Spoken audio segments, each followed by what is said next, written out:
Baik. Assalamualaikum warahmatullahi wabarakatuh.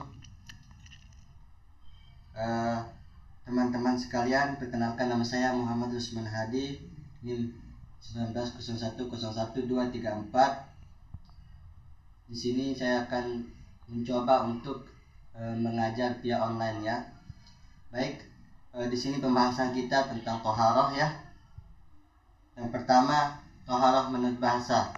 Toharoh menurut bahasa adalah bersuci. Menurut syarah atau istilah, toharoh itu adalah membersihkan diri, yang dimana entah itu membersihkan dari pakaian, tempat, benda-benda lain dan najis, serta hadas, serta menurut cara-cara yang ditentukan oleh syariat Islam.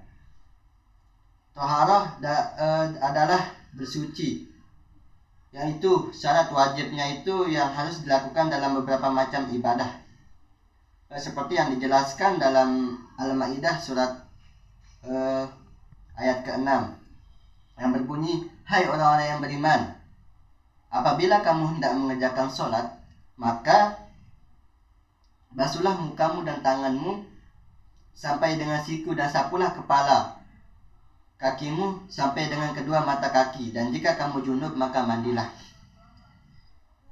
Toharoh atau bersuci menurut pembagiannya dapat dibedakan menjadi dua bagian, yaitu pertama bersuci lahiriah dan bersuci batiniah. Di mana bersuci lahiriah itu contohnya itu seperti membersihkan diri, tempat tinggal, lingkungan dari segala bentuk kotoran, hadas dan najis. Membersihkan dari najis adalah membersihkan badan atau pakaian seperti yang saya katakan tadi, yaitu yang dialami dari kotoran sampai hilangnya rasa, bau, dan warna. Yang kedua bersuci batiniah. Bersuci batiniah itu adalah membersihkan jiwa dari kotoran batin berupa dosa dan perbuatan maksiat seperti iri, dengki, takabur dan lain-lain. Cara membersihkannya adalah dengan taubat nasuha, yaitu memohon ampun dan berjanji tidak akan mengulanginya. Yang ketiga adalah hadas. Hadas itu adalah keadaan diri pada seorang muslim yang menyebabkan ia tidak suci dan tidak sah untuk mengerjakan sholat. Dan yang terakhir itu adalah najis. Menurut bahasa, najis itu juga artinya itu kotor, tidak bersih atau tidak suci. Sedangkan menurut istilah, kotoran yang seseorang muslim wajib membersihkan diri dari dan mencuci apa-apa yang terkena najis. Hadas itu digolongkan menjadi dua. Yang pertama hadas kecil dan hadas besar. Hadas kecil itu yaitu mengeluarkan sesuatu kayak kencing.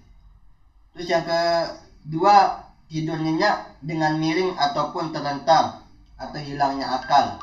Jadi orang gila itu udah pasti dia itu memiliki hadas. Terus yang kedua itu adalah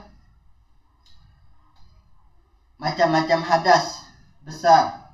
Di antaranya itu bersetubuh antara suami dan istri.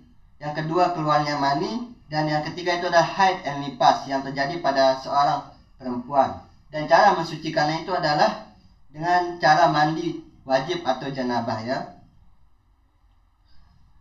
Kita lanjut ke najis dan cara mensucikannya.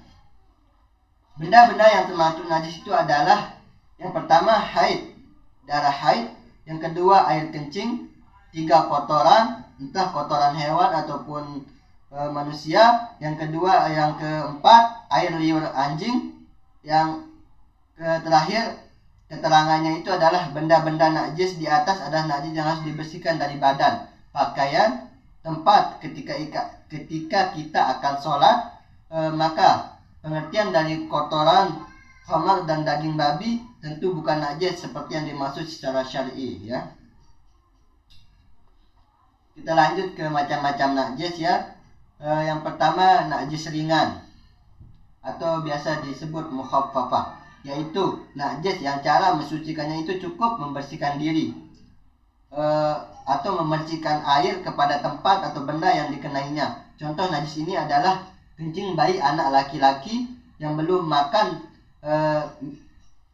atau minum kecuali air susu ibunya. Terus yang kedua itu adalah najis sedang atau mutawassithah, yaitu najis yang cara mensucikannya dengan membersihkan najis itu terlebih dahulu, kemudian mengalirkan air kepada tempat yang dikenainya. Misalkan gini, pakaian kita itu terkena dengan najis kotoran binatang, maka kita harus membersihkannya dulu, baru kita mensucikannya, begitu.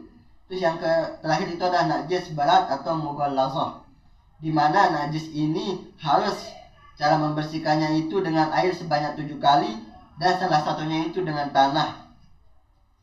Contoh najis ini adalah terkena air liur anjing atau jilatan anjing. Dan yang terakhir itu adalah najis yang dimaafkan atau makfu, ya, yaitu najis yang dimaafkan karena sulit untuk mengenalinya. Contoh najis ini adalah terkena percikan najis di jalan.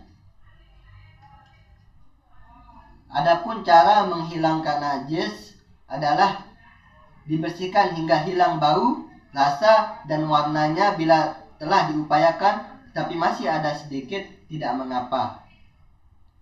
Yang kedua, untuk liur anjing, seperti yang saya katakan tadi, itu dibasuh 7 kali dan salah satunya itu dengan tanah. Dan kalau istinja atau buang air, bersuci dari najis sebelah membuang hajat besar itu dan hajat kecil dengan cara menyiramnya dengan air atau apa yang ada seperti daun ataupun batu. Adapun sunnah cara pelaksanaannya itu adalah yang pertama dilakukan dengan tangan kiri, yang kedua tidak dengan menghadap kiblat, yang ketiga menggunakan air seperti yang saya katakan tadi, atau bisa batu atau yang lain seperti daun. Adapun dengan batu itu ada 3 usapan, ini sudah mencukupi, tidak menggunakan 3 batu, sebab maksud istinja ini adalah membersihkan kotoran atau najis. Mungkin hanya itu yang dapat saya sampaikan, lebih dan kurangnya saya mohon maaf. Lebih dan kurangnya seperti yang saya katakan tadi, kalau ada kurangnya dari saya, kalau ada lebihnya itu dari Allah Subhanahu wa taala. Wallahu a'lam. Wassalamualaikum warahmatullahi wabarakatuh.